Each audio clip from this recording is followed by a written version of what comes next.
Bapak Ibu sekalian. Bismillahirrahmanirrahim. Assalamualaikum warahmatullahi wabarakatuh. Aduh, hari ini kita bisa ketemu. Alhamdulillah, ini yang kali kedua saya diminta oleh UHAMKA. Baik, Bapak Ibu, saya bacakan puisi sejenak. Nanti kita akan berbagi. Bukan karya saya, kok. Sabdamu bagai air yang mengalir, basahi panas terik di hatiku, menerangi semua jalanku. Ku rasakan tentramnya hatiku. Jangan biarkan damai ini pergi. Jangan biarkan semuanya berlalu. Hanya padamu Tuhan tempatku berteduh dari semua kepalsuan dunia. Mantap. Nyanyi juga ini ternyata. Ini sambil nunggu juga sih sama teman-teman ini gimana itu ya kondisinya. Baik. Yang pertama ini akan saya sampaikan, ada 2 buku yang kita bagi secara free gitu, silahkan diambil Bapak Ibu dalam PDF, monggo. Memang buku ini memang di-share-kan secara umum ya, dan memang kita bagi secara free. Saya masukkan ke di chat juga Pak. Saya masukkan di chat ya Bapak Ibu. Gitu ya. Kayak everyone, monggo diambil kalau mau free untuk Bapak Ibu. Baik. Yang pertama, saya mengucapkan terima kasih sekali lagi pada teman-teman semuanya. Kita semua hari ini akan mencoba, saya seperti biasa memang, saya share dulu. Bapak Ibu, saya pernah melihat beberapa mahasiswa itu ya, itu mulai membaca beberapa hal, tetapi luar biasa. Saya pikir ini bukan kerjaan saya dulu ya, ini kerjaan anak-anak sekarang. Namanya Publish or Perish. Ini ya. Ini kerjaan anak-anak sekarang ya. Saya bukan kerjaan saya dulu. Kalau saya dulu nggak kenal ini. Ini kalau di Indonesia kan itu ya cukup mengerikan sih. Saya translate ya. Mempublikasikan atau binasa. Ini pertama kali saya bingung, ini apain orang ini. Ternyata betul apa yang saya lakukan beberapa kali itu, ternyata anak-anak itu mengambil dari ini. Dari Publish or Perish ini, POP namanya. Publish or Perish. Ini yang kemarin itu saya memikirnya apakah ini memungkinkan atau dan seterusnya. Dulu zaman dulu saya mencari jurnal itu ya. Kalau jurnal mau 1000 itu nangis. Gimana caranya membuat itu? Aduh, nyarinya susah. Sekarang itu saya mencari jurnal Scopus 200 itu hanya sekejap. Ya ini dengan ini. Ini saya ngikuti anak-anak itu. Anak-anak itu ngapain? Itu saya pilih ini Crossref, Google, dan sebagainya. Saya pilih Scopus. Saya pilih online learning.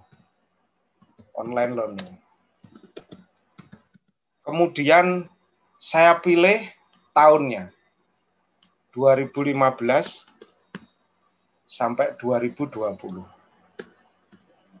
20 misalkan. Online learning.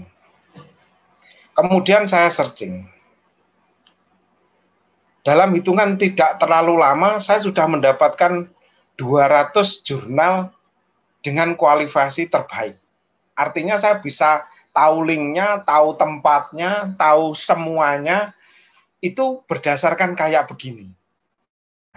Saya menganggap anak-anak sekarang ini sudah tidak mau lagi kita ajak pelan-pelan ayo nak kita cari ke jurnal, kemudian kita menuju ke Simago, kita menuju ke bla bla bla, Anda suka. mereka betul-betul konstruknya cepat.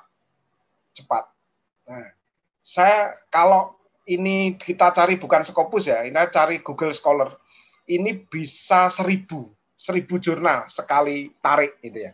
Dan ini enaknya mahasiswa itu bisa langsung melihat, ini misalkan diklik ya, ini ada artikel itu citasinya 3000 udah kelihatan lah.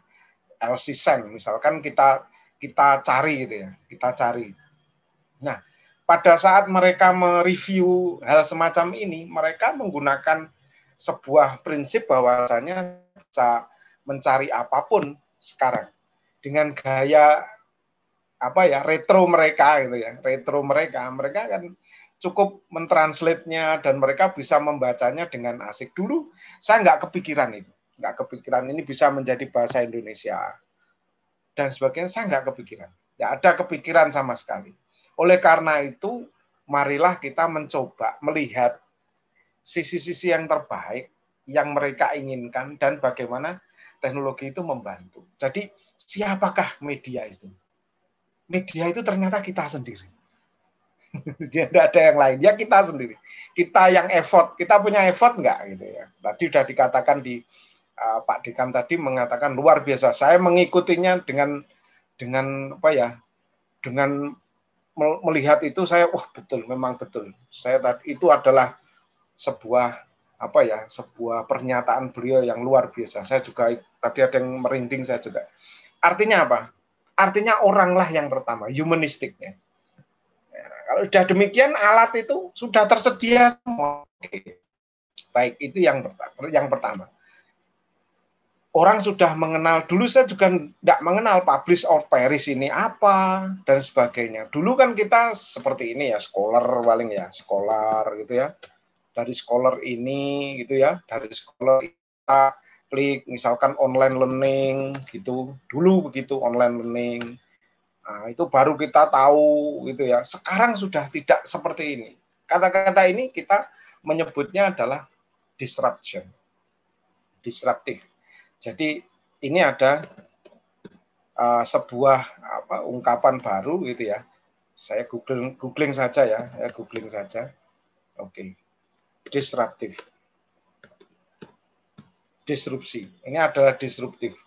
Nah, yang paling baru memang disruptive innovation. Apa itu disruptive innovation? Nanti rekan-rekan bisa melihat beberapa hal tentang disruptif. Jadi inilah konstruk baru kita dan kita sudah berada di arah ini. Jadi bukan hanya innovation ya. Dulu kreatif ya, kreatif membuat gitu ya. Setelah itu innovation, sekarang disruptif. Mari nanti kita coba. Nah, oleh karena itu bagaimana cara mempelajari media itu. Jadi media itu bukan dari kita. Media itu adalah kesulitannya anak-anak, bukan kita. Mereka bahkan lebih cepat untuk mencari media sendiri. Karena apa? Mereka tergencet. Nah, ini saya mengingatkan rekan-rekan semua bahwa Jepang itu melonjak jauh di atas rata-rata kita karena ada bom atom di Hiroshima dan Nagasaki. Itu kan mereka terpepet gitu. The power of kepepet itu betul-betul luar biasa. Baik, itulah yang melandasi mengapa saya hadir di sini. Ternyata anak-anak kita itu sudah jauh lebih disruptif ya. Lebih disruptive innovation, jadi meninggalkan hal-hal yang kuno gitu ya. Meninggalkan hal-hal yang kuno, karena itu ada sebuah inovasi, yaitu menciptakan tren baru yang bisa merusak pasar yang sudah ada, bisa menggantikan teknologi terdahulu. Ini yang terjadi saat ini, namanya innovation disruptive. Oke, inovasi apa yang saya temukan lagi? Yaitu inovasi yang prinsipnya adalah natif. Saya baru tahu anak-anak itu lebih suka natif ketimbang mereka second opinion, itu ya. Begini ceritanya. Pada saat saya melihat ada beberapa, ini saya tadi nyoba bener enggak itu saya cek aja. Tadi untuk misalkan saya translate ya, translate-nya ini adalah Indonesia. Kemudian saya nyari karena saya kan kalau Inggris ampun-ampun lah. Ampun-ampun sekali Bapak Ibu, ampun saya kalau di luarnya Inggris berat saya. Mereka natif sekali gitu ya, kepengennya jauh jangkauannya. Saya mengambil Jerman gitu ya. Dan saya juga tidak paham di Jerman ini. maka teknologi natif ini menjadi kunci utama. Ini saya mencarinya di Jepang. Jepang ada. Kita mencari sebuah kegiatan natif gitu ya, kegiatan natif. Jadi anak-anak itu suka media-media yang mengarahkan mereka ke arah yang natif. Jadi sudah menghilangkan lagi sekat-sekat kenegaraan itu. Di tempat saya mereka mencari seperti ini, udah ketahuan. Ini udah saya juga puyeng itu. Puyeng kenapa? Ya ini nggak tahu bahasanya apa gitu ya. Oke, kita bongkar. Kita bongkar. Bagaimana dia bisa belajar ini bahasa Jerman, gitu ya. Saya translate dulu ke bahasa Indonesia, saya translate. Oke, sekarang saya sudah dapatkan bahasa Indonesia, gitu ya. Nah, mereka segera meluncur. Apa yang dicari? Biasanya adalah link kayak gini. Ini link. Ya, link-link ya, apa istilahnya? URL yang memungkinkan mereka bisa lebih luas lagi. Jadi anak-anak itu di saat pandemi, maka mereka tidak kita ajari caranya mendefinisikan, tidak. Mereka sudah nggak mau. Karena apa? Ini sudah kalah dengan Google ya. Kalah. C1 sampai C3 dibabat habis sama Google itu ya. Artinya mengetahui, memahami, itu habis sudah. Itu masuk dalam ranahnya Google dan kita sudah tidak bisa apa-apa. Yang kita harapkan adalah mereka lebih luas lagi. Nah, dengan demikian mereka bisa lari ke edX, LSE, Microsoft, MOOC, Salesforce, Udemy, Udacity. Ternyata mereka lari-lari seperti ini cukup cepat gitu. Mereka mencari. Mereka bisa bertemu dengan komunitas-komunitasnya dan sebagainya. Mereka ketemu di Jerman. Nah, oleh karena itu sangat mudah bagi mereka, sangat sulit bagi kita untuk mengikutinya. Ya, sangat sulit bagi kita untuk mengikutinya karena mereka larinya cepat. Saya membuka ini saja sudah berada di Jerman. Sebentar lagi, tidak sampai sejam saya bisa ke Jepang. Sebentar lagi. Dan saya masih menggunakan bahasa saya sendiri karena memang saya nggak sanggup. Saya hanya sanggup bahasa Inggris. Ya, saya hanya sanggup bahasa Inggris. Bahasa Jerman angkat tangan saya. Nah, ini sudah bisa. Mereka bisa pergi ke Jerman dan sebagainya. Jutaan URL bisa mereka kuasai. Ya. Jadi mereka ingin instan yang pertama, yang kedua mereka ingin natif, gitu ya, asli dari sana. Itu yang membuat saya dan teman-teman gimana ya caranya mereka itu kita fasilitasi. Yang berikutnya memang ada beberapa hal yang saya katakan bukan ngeri-ngeri sedap lah. Bagi saya itu saya nggak memikirkan konstruksinya kayak apa gitu. Tapi mahasiswa kita cukup unik gitu ya, cukup unik. Baik, saya kebiasaan memang kalau ngajar memang pakai Google ya. Saya jarang memakai PowerPoint. Mohon maaf.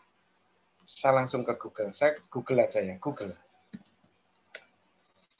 Ada perbedaan lumayan nih bagi saya itu sejak adanya Tacit ya.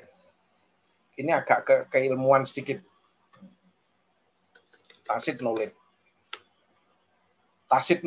Nah, kalau nanti rekan-rekan mau cari ya adalah itu juga boleh lah. Adalah Tacit knowledge ini. Pada saat mereka ketemu bagaimana medianya. Nah, semenjak saya mencoba mencari apa itu tacit knowledge, saya melihat ada satu hal yang menarik gitu ya, yaitu di Dirjen Keuangan. Kenapa kok munculnya ini? Bayangkan, ini munculnya di Kemenq loh. Ini Kemenq.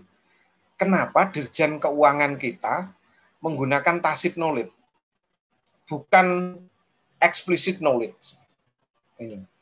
Ini Dirjen Keuangan. Dirjen Keuangan ini menggunakan tacit knowledge. Saya baru kaget itu. Pertama kali saya, Dirjen Keuangan sudah menggunakan ini ya, Kemenq ya. Wih, gitu ya. Saya bilang tacit knowledge itu adalah ini yang dinilai. Experience, thinking, komitmen, nah, kayak gitu-gitu. Jadi sesuatu yang nggak terlihat sama sekali. Karena Dirjen Keuangan juga juga pragmatis juga loh. Kenapa kita waktu itu pernah ngobrol gitu. Kenapa kok nggak explicit knowledge? Waduh, dia itu pinter pasal, pinter ini. Ujung-ujungnya dia korupsi. Lah kenapa korupsi? Karena dia tahu caranya supaya korupsi itu bagus dan sulit untuk terdetek gitu ya. Nah, ini di explicit knowledge ternyata. Ternyata yang jadi itu di tacit knowledge. Lah, medianya kayak apa terus semacam kayak gini nih, experience, thinking, competence, komitmen. Lah, saya akhirnya bongkar-bongkar apa sih yang terjadi di luaran sana gitu ya. Karena saya hanya belajarnya itu bahwa mengelola pengetahuan itu saya cukup dua saja, yaitu explicit knowledge sama tacit knowledge. Tapi yang dihargai di kita kebanyakan ini. Jadi dokumen-dokumen, hasil-hasil belajar kayak gitu. Tadi sudah diomongkan sih oleh Pak Dekan. Nah, saya menganggapnya ada sesuatu yang unik di tacit knowledge ini. Baik, saya akan saya tunjukkan. Ternyata implicit knowledge atau tacit knowledge itu sesuatu yang tidak terlihat sama sekali. Ya, ini. Tidak tertulis. Gitu ya.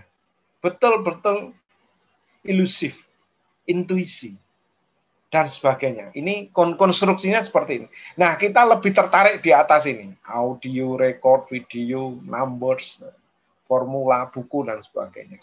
Nah, saya ketahuinya begini, gimana ya anak-anak bisa membaca bahasa Inggris? Saya bilang itu pertama itu, kenapa ya kok bisa ya? Dan ternyata dia tidak menggunakan explicit knowledge. Nah, misalkan, ini saya langsung, mohon maaf, saya Jogja saja.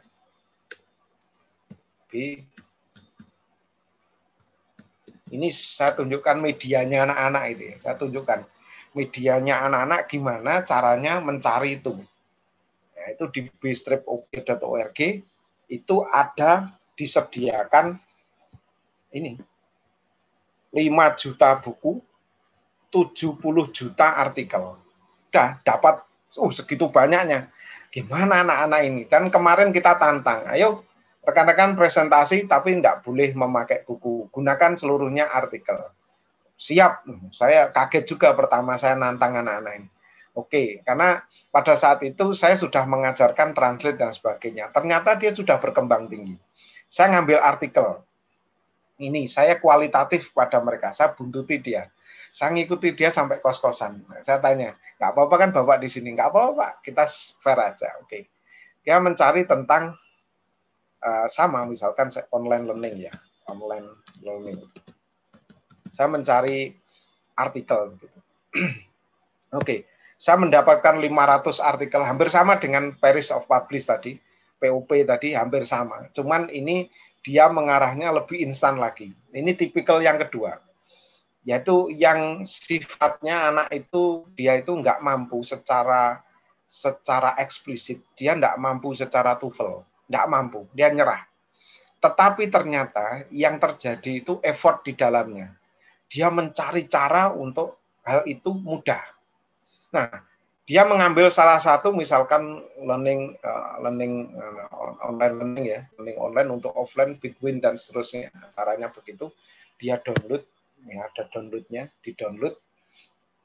Oke, I am human. Oke, waduh, ini ada sepeda, ini sepeda, ini sepeda, ini sepeda, ini sepeda. Tidak tahu, cek. Oke, proses download. Oke, saya download. Nah, bagaimana anak-anak ini? Oke. Ini mereka sama sekali karena memang dia meyakini, dia yakin bahwa dia itu nggak mampu secara ini, nggak mampu membacanya aja nggak mampu. Gimana saya harus membaca seperti ini? Nah, dia akhirnya temukan cara saya tapi beda dikit gitu. Nah, ini dia gini, doc translator. Banyak doc translator di dunia ini yang bisa mereplace bahasa. Dan dia milih yang paling tinggi. Itu aja. Jadi kata kuncinya doc translator.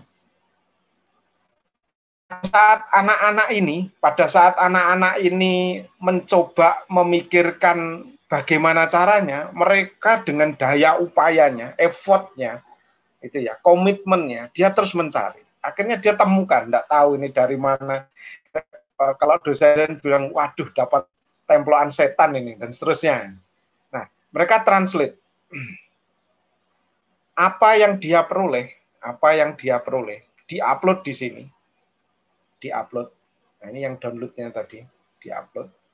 Oke, ntar.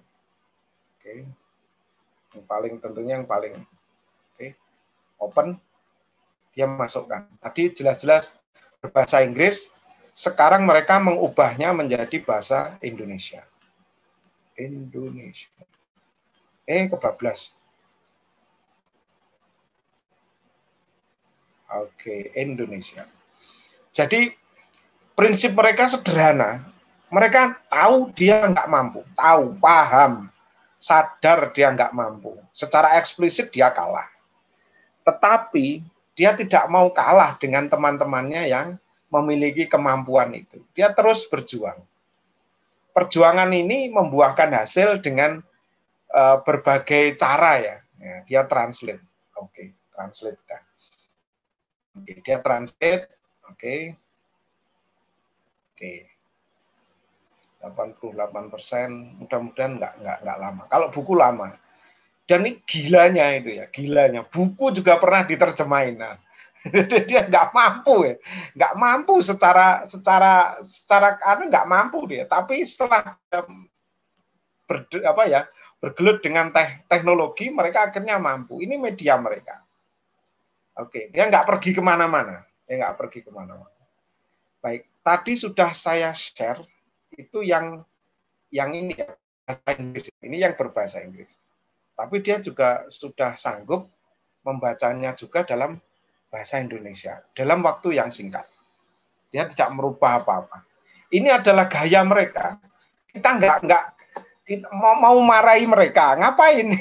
Ngapain memarahi mereka itu ya? Mereka kan sudah berusaha. Mereka sudah berusaha sekuat tenaga. Apakah anak-anak itu kita perlu marahi dengan ini? Oh, jangan.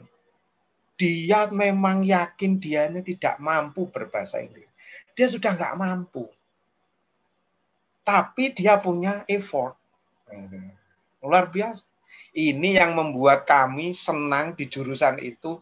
Akhirnya kami mewajibkan lahap semua artikel Scopus. Jangan ada yang sisa. Nah, mereka sudah mudah gitu. Jadi kita tidak boleh memaksa mereka tanpa kita mengetahui gimana mereka caranya itu ya. Nah, itulah Bapak Ibu rekan-rekan semua, bahwa ada explicit knowledge, ada tacit atau implicit knowledge yang tidak kita ketahui. Nah, dari semacam itu kami mulai paham bahwa mereka sudah mulai kalau dalam bahasa saya teracuni. Mau tidak mau mereka harus belajar. Ini di era pandemi ya Bapak Ibu. Kalau tidak di era pandemi sulit ya. Mereka kelulusan seperti ini sulit. Mereka lebih banyak dicekoi definisi, dicekoi apa gitu ya. Tapi setelah mereka panjang gitu ya, saya ikut mereka yang masih di Malang gitu yang memungkinkan, karena untuk yang luar pulau sudah nggak mungkin pulang gitu ya. Akhirnya saya bisa ketemu dan sebagainya. Baik, Bapak Ibu, konsep semacam ini dikenal dengan explicit knowledge. Nah, ini juga Dirjen Kemenkeu juga mengatakan bahwa anak-anak dengan effort tinggi gitu ya, pengalaman, pengamatan sudah lewat itu. Bahwa tacit knowledge itu malah 95% yang harusnya dinilai. Karena kalau manusia utuh, explicit knowledge itu hanya 5% hitungannya. Nah, ini menurut Dirjen loh, menurut Kemenkeu. Tapi saya melihat di berbagai tempat memang lebih sedikit. Ada yang mengatakan 5%, ada yang banyak kok. Ini tidak harus 5%, ada pokoknya intinya explicit knowledge tacit knowledge itu jauh lebih besar. Jauh lebih besar daripada explicit knowledge. Nah, kita lebih tertarik memediasi hal-hal yang bersifat eksplisit. Baik, itu yang ketiga. Bapak Ibu, yang keempat adalah anak-anak dengan tipikal yang luar biasa. Yang ini saya sulit sekali memantau mereka. Yaitu sekarang ini yang paling sulit kita temui adalah ini. Ini Bapak Ibu, saya Google saja ini. Saya Google. Ini adalah paling sulit di antara yang lainnya. Ini paling sulit. Saya ampun ini. Kalau anak kita disuruh bersaing, cepatnya minta ampun, langsung balapan. Tapi untuk kolaborasi, waduh. Nah, ini yang kali ini dalam riset saya yang terakhir, itu adalah bagaimana memediai anak-anak untuk kolaborasi dan kita bisa memantaunya. Ya, kolaborasi ini tidak sederhana, Bapak Ibu.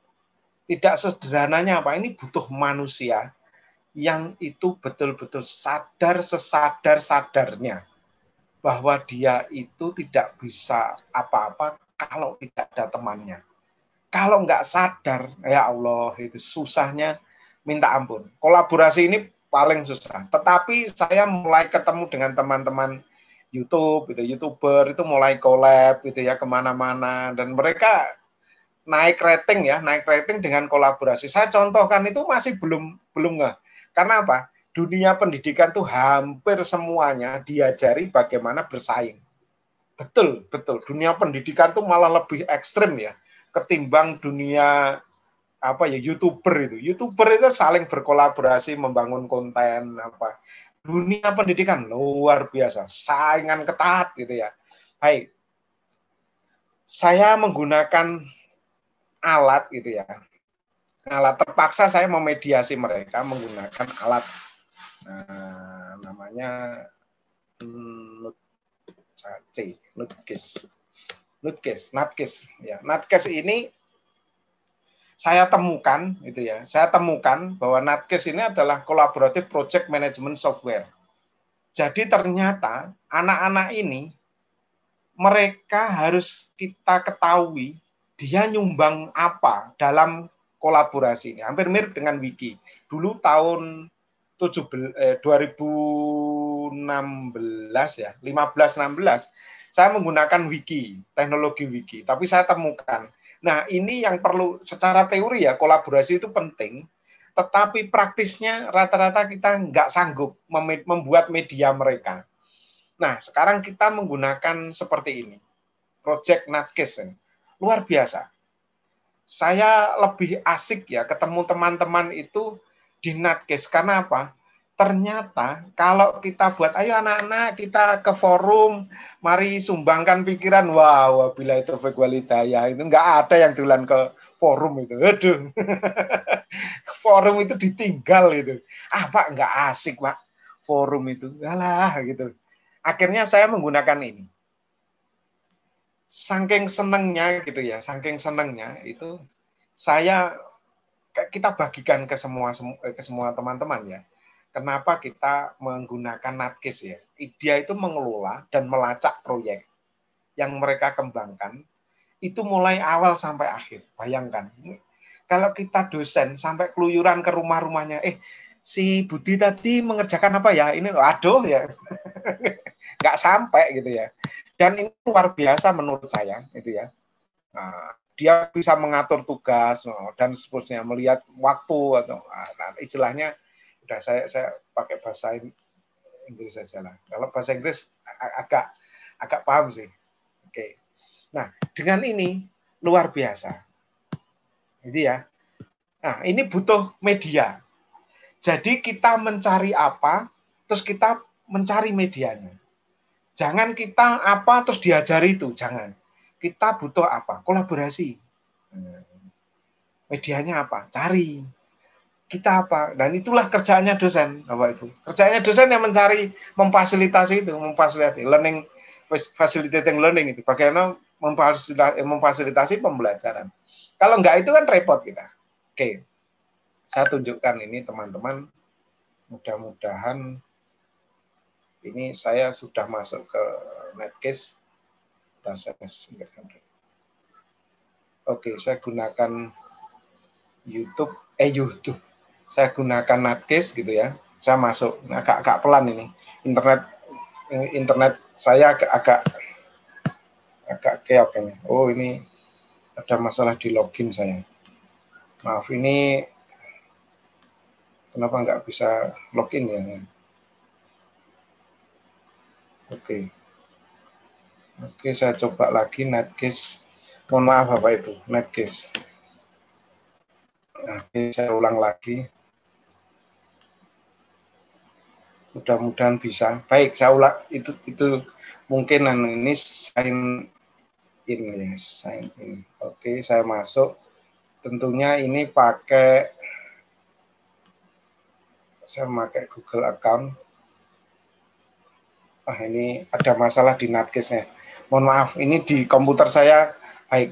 Itu contoh saja, nggak apa-apa, nanti teman-teman silahkan dicoba-coba aja, luar biasa sebenarnya, ada tutorialnya dan sebagainya. Nah, semacam ini apakah banyak? Banyak. Kolaborasi inilah kunci awal dari kegiatan kita. Baik, ini yang keempat. Jadi yang pertama tadi saya ulang kembali supaya nanti urutannya nggak lari gitu ya.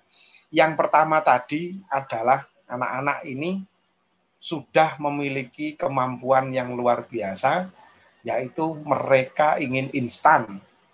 Yang kedua, anak-anak ini mereka itu ya pengennya difasilitasi secara menyeluruh karena mereka inginnya natif, gitu ya. Yang ketiga, mereka ini konstruksinya adalah anak-anak yang hebat, gitu ya. Anak-anak yang hebat, tidak mau disekat-sekat, tidak mau dipusingkan dengan itu.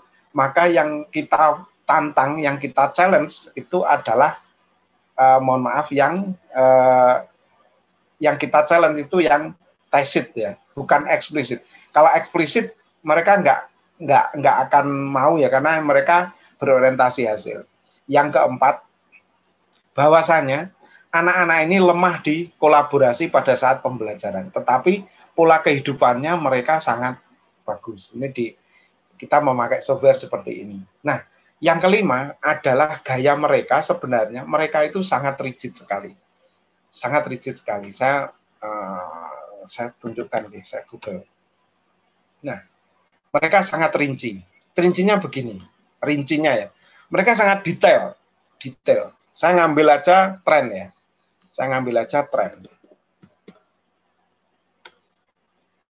Google Trend ya. Saya ngambil aja Google Trend.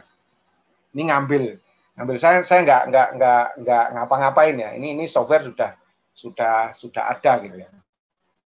Mereka sangat rinci sekali. Pada waktu itu saya tanya. Ini ada informasi. Saya memakai Google Trend gitu ya.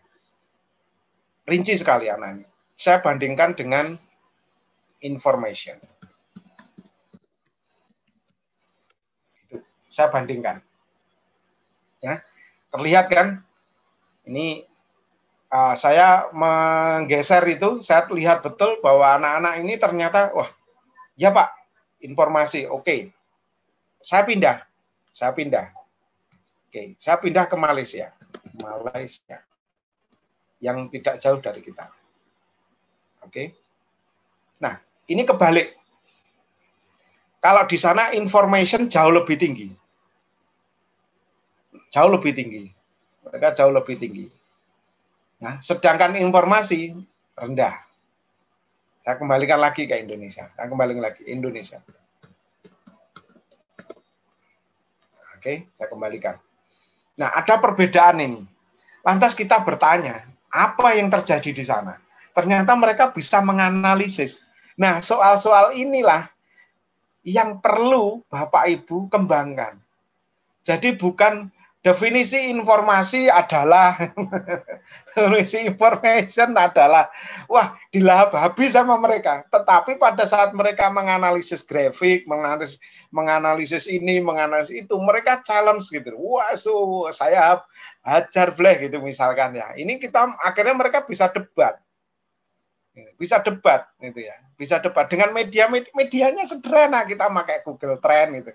Ayo nak, kenapa Malaysia dengan kita beda? Ayo, gimana tuh penjelasannya? Mereka akhirnya terpancing di kepala ini, terinspirasi itu ya.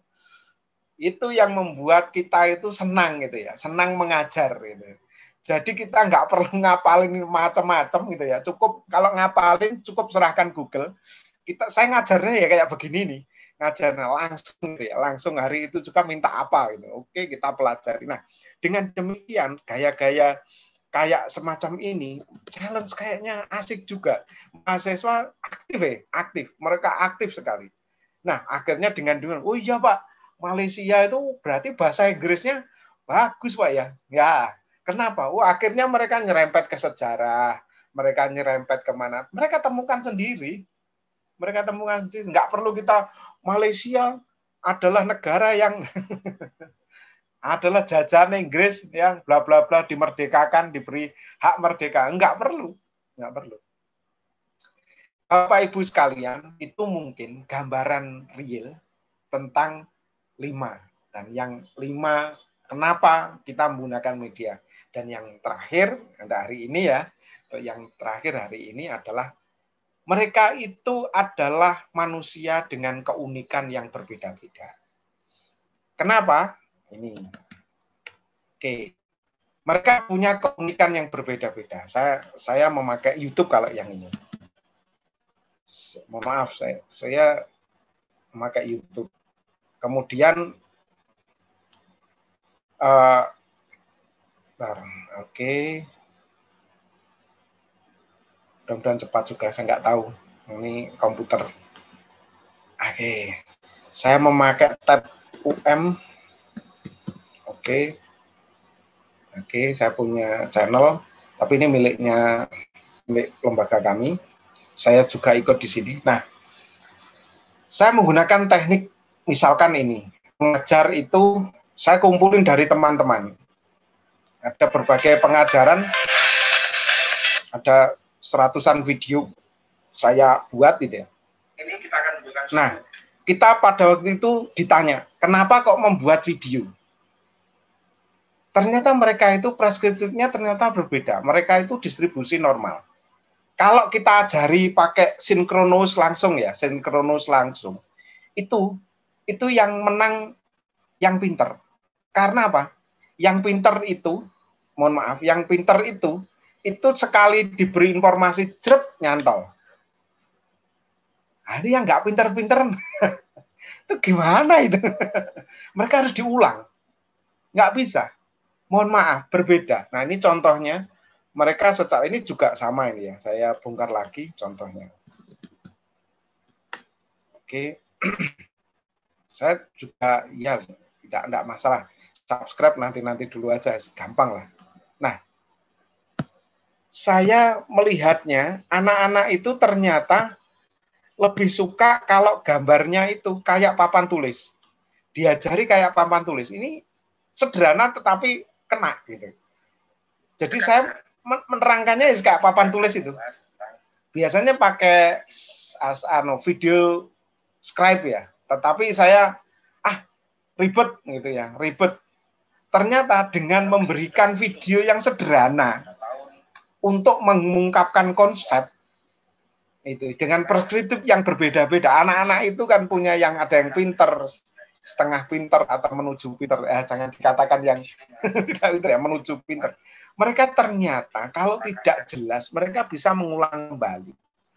Kenapa membuat video yang sederhana kayak gini? Nggak usah bingung-bingung membuat video di era pandemi itu nggak perlu rumit-rumit itu. Mereka hanya butuh begini gitu ya. E-learning itu apa? Anda terangkan begini. Kenapa? Karena mereka nggak perlu nyatet gitu. Pekerjaan paling berat itu mencatat ya. Nah, itu mereka bisa nonton, ulangi lagi, nonton, ulangi lagi. Nah, jadi keenam itulah yang kita pakai selama ini. Bagaimana di era pandemi ini media bisa membantu mereka. Rekan-rekan semuanya, tentunya ada ke-7, ke-8, ke-9, ke-10, bahkan sampai ke-20. Tentunya banyak hal. Yang itu yang saya tidak kuasai. Saya hanya mampu Pak kemarin itu menerapkan ini di era pandemi. Di era pandemi saya istilahnya menggolongkan media saya ini. Tentunya ini tidak ada. Di buku-buku nggak ada. Ini memang saya temukan sendiri Bapak Ibu. Nah, mari saat ini kita lebih baik diskusi. Kita sesama dosen, sesama profesi. ini enaknya kita curhat saja. Artinya kita itu ngapain terus kita nggak perlu kita pakai ini dalam konsep pelatihan atau apa wis itu kita nafikan dulu aja. Kita ini saya juga pengen tahu pengalaman Bapak Ibu. Jadi apa sih sebenarnya yang mau kita layani itu. Jadi secara umum konsepnya seperti ini Bapak Ibu. Namun kita memang lebih baik di era ini nggak perlu apa ya ini sharing ya nggak perlu di atas langit ada langit ya kita perlu curhat saja itu mungkin materi bukan materi ya apa ya namanya ini sharing-sharing aja lah sharing-sharing kecil bukan keilmuan ini semuanya dari Google nggak ada yang dari kepala saya itu nggak ada saya ngambil-ngambil itu mungkin saya kembalikan lagi ke Bapak Susilo sebagai moderator.